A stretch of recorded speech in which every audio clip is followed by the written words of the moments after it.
Tuesday, July 27th, 2017. You are listening to Inception Radio Network, voice of the fringe majority. This is Carol Carl with UFO Headline News. How about this for a headline from earthsky.org, written by Bruce McClure?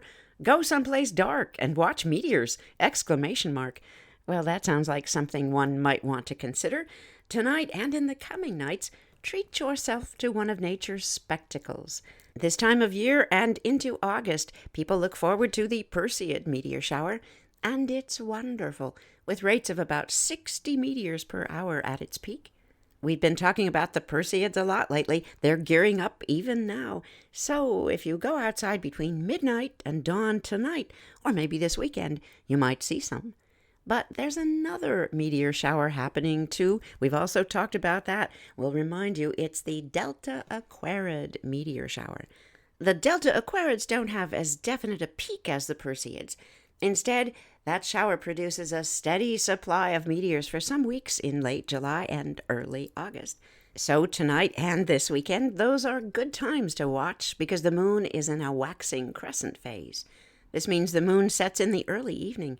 In other words, we have deliciously dark skies for watching these Delta Aquarids, which are at their best in those dark hours before dawn. Oh, bring the coffee. Those meteors are beautiful. And tonight, under a dark sky between midnight and dawn, you might see as many as 10 to 15 meteors per hour. Most will be somewhat faint, so try to find as dark a sky as you can. Now let's talk radiant points, shall we? The Delta Aquarid radiant point is close to the ecliptic, or the sun's path across our sky. If you trace the path of a Delta Aquarid meteor backwards, you're going to find that radiant point, and you'll find that star Delta Aquarii, also called SCAT, spelled S-K-A-T, that nearly coincides with the radiant. Oh, Delta Aquarii, that's spelled A-Q-U-A-R-I-I, 2 eyes, and you're going to need 2 eyes to see this. Eyes on Perseid now. That shower is supposed to produce the greatest number of meteors on the nights of August 11th through the 13th. However, the waning gibbous moon is going to be bright in the hours after midnight, so look out for that pesky moonlight. But late July and early August might be a better time to watch those meteors this year before the moonlight becomes too overpowering. The Perseids are known to rise to a peak gradually, so they'll be increasing in numbers every night over the coming weeks, although at the same time the moon will be increasing in brilliance and edging into that post-midnight sky. Meanwhile, those Delta Aquarids will be raining down steadily night after night. So you can watch them from the southern hemisphere too. Yes, the Delta Aquarids especially are a good shower for you. The Delta Aquarids fall more abundantly, in fact, in the southern hemisphere, featuring perhaps 15 Delta Aquarid meteors per hour in an inky dark sky. All around the world, the radiance of the showers climbs highest for the night around 2 to 3 a.m. local time. And if you are someplace where daylight time is observed, that would be 3 to 4 a.m. for you. But the radiance soars way higher in the southern hemisphere than at comparable latitudes for the northern hemisphere. And here's another celestial treat tossed our way tonight. If you go outside tonight and you notice a bright star near the moon, well, that's no star. It's planet Jupiter, King Planet Jupiter. The moon and Jupiter will be even closer tomorrow night. And nearby is that bright star Spica in the constellation Virgo the Maiden. So get ready for the bottom line. Given dark skies, you won't see as many meteors in late July and early August as you will at the Perseid meteor shower peak, and that's August 11th through the 13th. But this year, in 2017, you won't have much moon-free time for viewing the Perseids. Blame the moon. Now let's segue from the moon to, well, the moon. Here's a headline written by Mike Wehner for BGRnews.com. There might be a whole bunch of water hiding inside the moon. With how much attention humanity has devoted to studying Earth's moon over the centuries, you'd think we'd have a good handle on just about everything there is to know about our nearest neighbor. Some extremely interesting new research suggests that's simply not the case. And if the scientific team, comprised of researchers from the University of Hawaii as well as Brown, holds water, the moon might be a great deal more wet inside than previously thought. Scientists have known for some time that there's at least some water on the moon. However, the complete lack of an atmosphere and the ravages of our sun was blamed for its almost complete depletion. But now, the idea that a greater amount of water might be hiding underneath the moon's surface is beginning to look quite plausible. And after detecting tiny bits of water encased in volcanic glass within the moon rocks brought back to Earth from the Apollo missions, this new research effort is looking deeper. Combining the previous discoveries with extremely accurate temperature readings of the moon's surface, the team suggests that water-rich deposits are hiding just below that dusty landscape.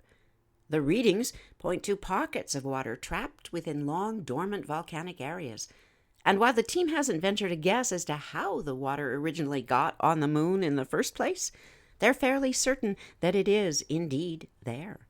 With several planned missions aimed at further manned explorations of the lunar surface and even the potential of moon bases, the presence of water and the possibility of utilizing it will surely be explored before long. This broadcaster is left with that haunting question, how did the water get there in the first place? From water on the moon to air in space, NPR.org brings us this headline with a byline for Joe Palca. After a year in space, the air hasn't gone out of NASA's inflated module. A prototype of what could be the next generation of space stations is currently in orbit around the Earth. The prototype is unusual. Instead of arriving in space fully assembled, it arrived folded up and was only expanded to its full size once in orbit. The module, yes, familiar to you, gentle listeners, called BEAM, B-E-A-M, the Bigelow Expandable Activity Module, what we mirthfully refer to as the bounce house in space. It's been attached to the International Space Station since April of last year. Expandable modules allow NASA to pack a large volume into a smaller space for launch. They're not made of metal, but instead use tough materials like Kevlar, that stuff found in bulletproof vests. The station crew used air pressure to unfold and expand the beam, but it's wrong to think about beam as expanding like a balloon that could go pop if something punctured it. NASA's Jason Cruson says there's a better analogy, quote, it's much like the tire of your car, end quotes. Even with no air in a tire, that tire retains its tire-like shape. When BEAM unfolded in orbit, it adopted its more natural shape, something resembling a stumpy watermelon. Even if it was to lose all its internal air, quote, it still has structure to it, end quote, says Cruson. Of course, NASA would prefer BEAM not lose all its air, so there are many layers of shielding to prevent things like meteorites or other space debris from poking a hole in BEAM. Said Cruson, quote, we do believe we've taken at least one hit, very small in nature, and actually we can't even see visually where it's at, end quotes. Cruson said there was no loss of pressure from that hit. NASA isn't actually using BEAM for anything. It's just there to see how it behaves in space. But Jason Cruson says the space station crew does indeed go inside every once in a while to check sensors inside that module. He says crew members seem to like visiting BEAM. Quote, we've actually had up to 6 crew members at a time inside it. It's about 15 to 16 cubic meters inside, end quotes. That translates to something like the interior space of a modest-sized school bus. The original plan was to detach BEAM after 2 years and let it burn up as it re-enters Earth's atmosphere, but there's been a change. Here's how Jason Cruson of NASA put it. Quote, because of its performance, and it's doing extremely well, there's really no reason to throw it away, end quotes. Since storage is at a premium aboard the space station, NASA now plans to use BEAM as a kind of a storage shed and keep it in space as long as the station continues to operate. The company that made BEAM, Bigelow Aerospace, has big plans for expandable modules, including a standalone space station. That's called the B330. The B330 is 20 times larger than BEAM. But company president Robert Bigelow remains cautious despite the good performance of Beam. Here's a quote from Robert Bigelow. "No, I worry too much," he says. "The B330 is much more complex than the Beam." He says, quote, "It has 2 propulsion systems. It has a very large solar array set, a full suite of environmental life support systems," end quotes. These are all things that have to work flawlessly if you want to keep a crew of humans alive and happy in space. He said, quote, "That's why I walk around perpetually with a frown. It's just because there's so much to think about and to be concerned about," end quotes, says Robert Bigelow. Despite his concerns, Bigelow says his new space stations may be in orbit before too long. His company plans to have 2 B330s ready for launch in 2020. And here at UFO Headline News on Inception Radio Network, we will keep you in that space loop. Alrighty then, buckle up. We've got a bunch of UFO sightings stacked up and hovering. We'll start with this over Assateague Island, Maryland. 3 massive orange-red balls hover low in sky. Our source for this sighting, William Puckett's UFOsNorthwest.com. Excellent site. Check it out. This sighting took place July 10th, 2017. The time of the sighting was 10:30 p.m. Eastern Daylight Time. It's right out on the coast. There's a Google map. It looks like it's right beside the ocean. Well, it is an island. Here's a description of this sighting. On Tuesday night, my girlfriend and I were in our tent in the E-loop of the Maryland State Park at Assateague Island. It was about 10:30 p.m. I looked outside the tent. There were 3 massive orange-red balls, canted 20 degrees, hovering slowly and low to the ground. They were covering all that we could see from inside the tent. Previously, I have been an imagery interpreter in the Air Force. I was trained to identify every aircraft in the world. I also lived on Hickam Air Force Base for 6 years. Each of the orbs I saw that night was larger than any aircraft I have ever seen. No aircraft has anywhere near that size of diameter. And we heard no sound. It was very close to us. It was less than a mile and less than 200 feet above the ground. Eventually, these things pulled away from sight, and we sat there, dumbfounded. In my opinion, this was a flying object, not some strange astronomical occurrence. We watched this for roughly 5 minutes. It's extra interesting, we always think, when there's a witness who is trained in aerial vehicle identification. It's that process of elimination thing. They may not know what it is, but they certainly can tally what it isn't. We'll keep our trajectory over the eastern seaboard of the United States now and pick up this sighting from Arlington, Virginia. It comes by way of UFOstalker.com. MUFON gave it a case number 85359. The date of this sighting is the 25th of July, and it got a same-day report. Here's what our witness says in summary. Looked like star, then it separated, part of it dropping as if it was a balloon. The viewing distance, over 1 mile. Altitude unknown. Sighting duration, 2 minutes. The object features are simply listed as other. The flight path was stationary and other. The object shape, star-like. Sit back and relax, gentle listeners. This is a juicy sighting, as they say. Here we go. It was dusk, and I'd been outside for about an hour or so, observing passing air traffic using my high-powered binoculars. As it was dusk, I started to look for stars and planets, first finding Jupiter to my west-southwest. In fact, Jupiter was the only space object I'd seen so far that night. Continuing to scan the skies, I turned about 360 degrees to see what I could see. I spotted with my naked eye what appeared to me to be a brighter than Jupiter object, and so I took a look through my binoculars, focusing on the object as best I could. I reckoned it to be a planet, and then I was going inside to check my astronomy software so I could try and determine what I was observing. But before I could do that, I watched as this object separated, for lack of a better word. That's the best way I can describe it. It was a balloon, perhaps of some type, and a portion of it, perhaps like the gondola, dropped away from the balloon. This object I witnessed falling was leaving a...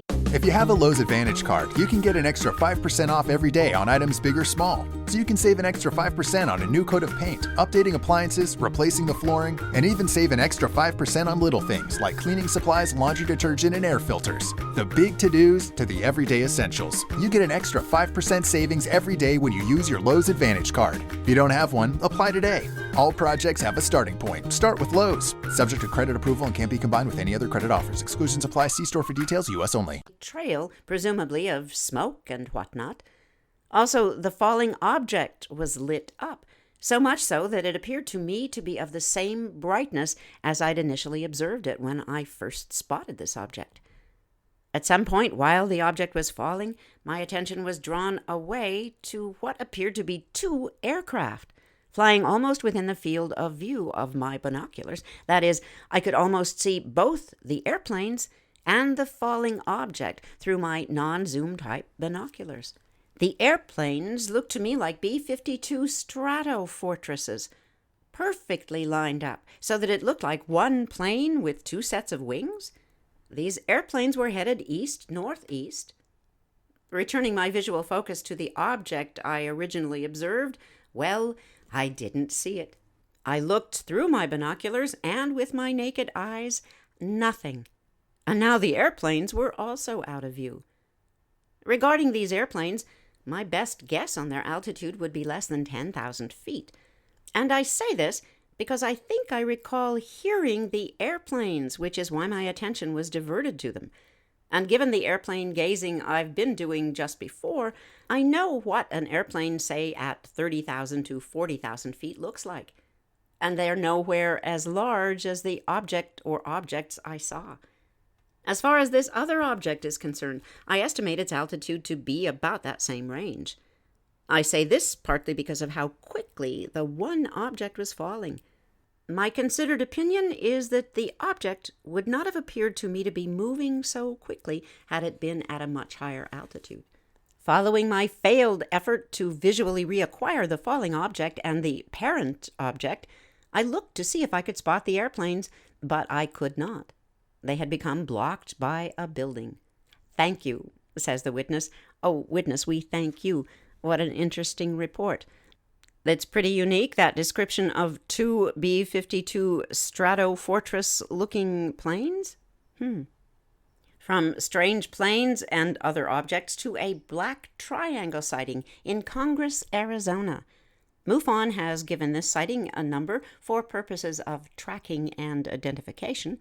That number, 85318. This is an older sighting. It took place in 2015 on May 20th. But for some reason, the witness did not report it until the 24th of July, and that's why we're hearing it now. Here's what the witness offers as a summary. A giant triangle-shaped craft slowly flew across the clear night sky. Viewing distance, over 1 mile. Altitude, over 500 feet. Nope, no cloud cover. The sighting duration, 5 minutes. Object features, unknown. Object flight path, path with directional change. And, quite obviously, this object was shaped like a triangle. That night in Congress, Arizona, the maximum temperature was 73 degrees Fahrenheit, 23 degrees Celsius, dropping down to a desert chill of 41 degrees Fahrenheit, 5 degrees Celsius. All of those visibility factors noted, maximum, mean, and minimum, the same, 10 miles, 16 kilometers. And at the time of this sighting, there was nothing abnormal about the Arizona weather. Here's the sighting itself, first person, in the words of our witness. My friend has a house on the outskirts of Congress, Arizona. From the front yard, you can see the Milky Way and a good amount of stars. There are no city lights. Looking up as I was smoking a cigarette, I noticed a light slowly moving across the sky. At first, I was thinking it was a satellite because it seemed too far up to be a plane. Plus, the light was just a white light. If it hadn't moved, it would have looked like a star. And then, as I was watching it, I noticed another one directly below it, moving in perfect formation. As I looked at the two lights, I noticed a third one in front moving perfectly with the other two. And then I could see these were moving across the sky. And as they moved, the stars were being blacked out inside a triangle shape. I ran inside and told my friend to come and look at this UFO moving across the sky.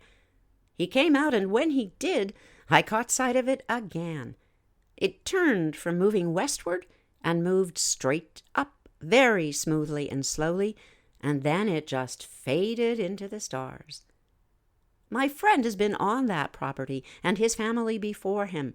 He said that stuff doesn't even faze him anymore. His dad and he have seen countless unexplained things in the night. Regarding this sighting, from what I could tell, whatever it was very, very big. I have no idea how big. The sky was cloudless that night. My guess on the size of these objects, would be at least the size of a small city. Yep, that's what it says right here, a small city. Ponder that, gentle listeners. Let's change our trajectory, zoom all the way across the continental United States, and hover over Dana Point, California, right on the coast. It's MUFON case number 85358. The date of this sighting, it's also an older one. The year is 2015. The month of May, the day, the 26th. It didn't get reported till July 25th this year. Once again, some delay in reporting. The summary: black object came around a cloud, disappeared into cloud, did not re-emerge. Cloud eventually disappeared as if absorbed or taken by the object. Our witness reports a sighting specific viewing distance unknown. The altitude was over 500 feet and there was cloud cover. The sighting duration was 20 minutes long, but the object features are merely reported as none. The flight path with directional change. This object had a shape like a sphere. Somebody went back and listed the weather that night over Dana Point, California. Maximum temperature 70 degrees Fahrenheit, 21 degrees Celsius. A coastal chill of 61 degrees Fahrenheit, 16 degrees Celsius. The visibility factors, maximum, mean, minimum, they all stood the same, that standard 10 miles, 16 kilometers. And at the time of this particular event in Dana Point, California, there wasn't anything unusual about the weather. Here is the sighting, once again, in the first-person words of our witness. I was working on the Dana Point Headlands Preserve within the city of Dana Point, California. My boss was also there, but did not witness this event. He was speaking to someone else. I looked up and noticed a black spot of what at first I thought was a turkey vulture circling the sky to the southeast, the southwest. It was circling over the Camp Pendleton Marine Corps base. I noted the black spot, which I thought was a turkey vulture, circle to the north then, and it traveled into a cloud. I thought this was odd behavior for a turkey vulture, to fly into a cloud. I waited for the bird to exit the cloud, but it never did. And then the cloud started to shrink, slowly at first, but as it got smaller, it shrank faster and faster until this cloud was completely gone. It did not move up, it did not move down or sideways, it just disappeared. I never saw the black spot again. It was too late now to point out my observation to my boss, as there was nothing to see. This perturbed me. I started to think, why would an object go into a cloud, and then why would the cloud dissipate? The first thought I had was water harvesting, possibly through an interdimensional portal. But over an active military base, very strange. I tried to submit this information years ago, but because of technical difficulties, I wasn't able to do so. But I am reporting it now. And we're glad to read this report. Shrinking clouds. Probably safe to say that was no turkey vulture. And don't they usually fly in flocks? Well, at any rate, we've got to fly out of here because that's a wrap. Follow today's broadcast at ufoheadlinenews.com, YouTube, or iHeartRadio. Take care of each other. We're all in this together. This is Carol Carl. See you tomorrow.